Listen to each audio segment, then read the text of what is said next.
They let me in here when I'm too down in the dump to stay outside. I come in here to bless myself with the holy water and give myself a bit of a wash when no one's looking. Whoa!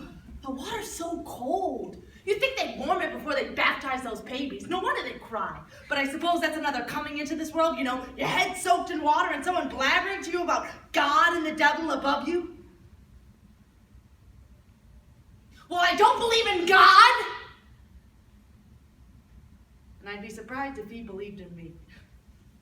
I tried praying to Jesus once, but that was just me talking to myself. That's how you drive yourself mad, I said. It is, I said. So I won't pray no more, I said. Good for you, I said. And that was that.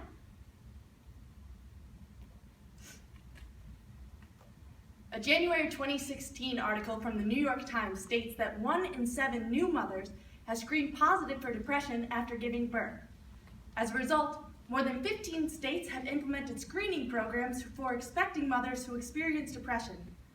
However, while many states acknowledge its prevalence, there is still a stigma around maternal depression.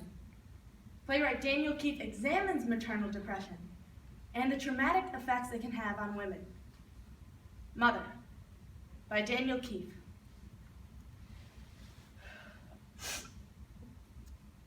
Got the drink for Mrs. Kennedy. She knows how to mix a few things together, you know, common stuff you can find anywhere. Turpentine is in it, I know that much. You know, I always keep a bit of powdered milk on me to help it down. Better than anything you can get in the shops. A little boy chased me a few weeks ago, calling me all sorts of names. Haven't you got anything fucking better to do? I said. No, I fucking haven't, he said. You know, he had a really cute face when it wasn't so messed up with hatred. It's a hard thing to see in someone so young.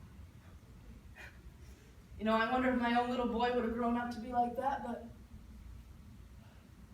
all he knew was kindness. You know, I suppose when he got into the real world and had his heart broken, he would have forgotten all that, but he was spared that. Which is kind of a blessing. Yeah, blessing. For him, I mean. A blessing for him. I used to keep the baby in bed with me when he was really little. And he was like this little hot water bottle. I remember saying to Lenny, we haven't even thought of a name yet. What should we call him? Call him anything you like, he said. You know, I think Lenny didn't know the baby very well, so he didn't know what to call him. But he knew how to love him. Yeah, he knew that much. So I called the baby Bo because I read somewhere that Bo means beautiful. So I would make a nest with the bedcloth and I would put Bo in it and I would peck at him like he was a little bird, peck, peck, peck, and he would laugh and I would hold him in the air like he was flying and he wasn't afraid.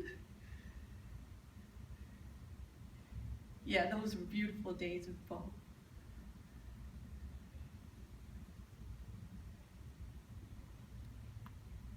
There were other days. I don't remember how many, you know. The baby crying in the other room and Lenny's tired face in front of mine saying, Christy, Christy. And I wouldn't know what to say or what he wanted. I could just feel something coming up my throat, but nothing would come out.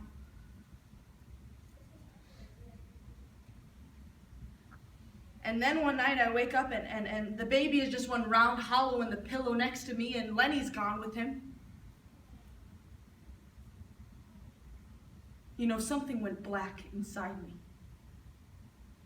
I went around my mother's house to tell her about it, and she said, you know, Christy, I think it's just meant to be. Some people are just meant to carry the weight of the world on their shoulders. She looked at me the way you would look at a beaten dog. And she was cupping this rosary beads.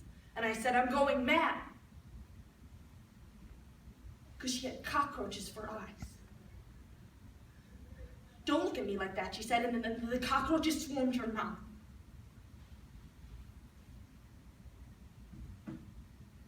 I was going mad. I left the key in the door and I never went back. I got so lonely I wasn't lonely anymore. I mean, that's what happens to you when you're gone. When Lenny stopped paying the lights, I went around his sister's house. And he wouldn't even let me inside. So I stood there like a fucking beggar. He should be with me. I said he should be with his mother, Christy. Have you looked at yourself lately? Every morning when I take a wash, I see empty arms where that baby should be.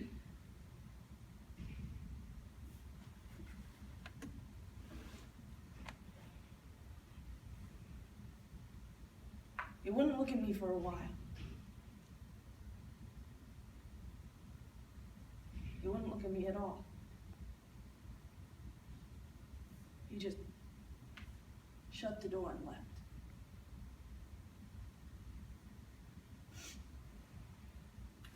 You know, I don't really remember those next few days, just Mrs. Kennedy feeding me the good stuff and me not really there, just in pieces.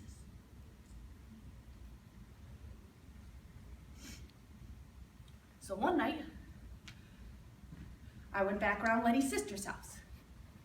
You know, he had stopped locking the back door since I had been away for a while, so I walked up the stairs and down the hallway and into the baby's room.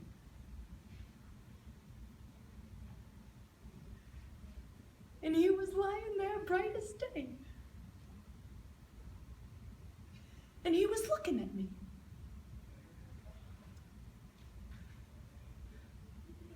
But he didn't know who I was anymore. So I walked over to him and I said, "Hi, I'm Christy. I'm your mom. Have you been lying here in the dark all alone?" So I pulled Bo up to me and he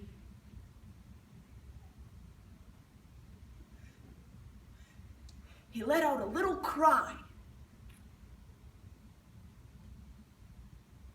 And it was a sound that tore right through me. I don't know if that's only a sound that a mother can hear or love when it's lost, so I squeezed Bo real close to me.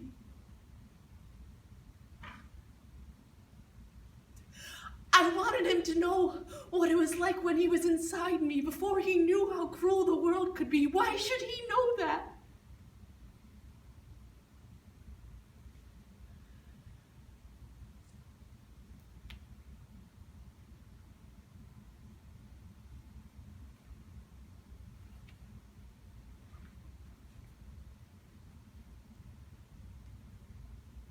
"Do you know what you've done?" they said.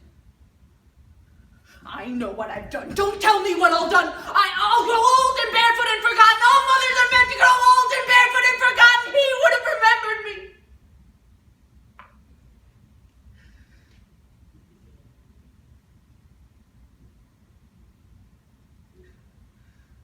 I stood there in that doorway and I wondered how long he had been lying there.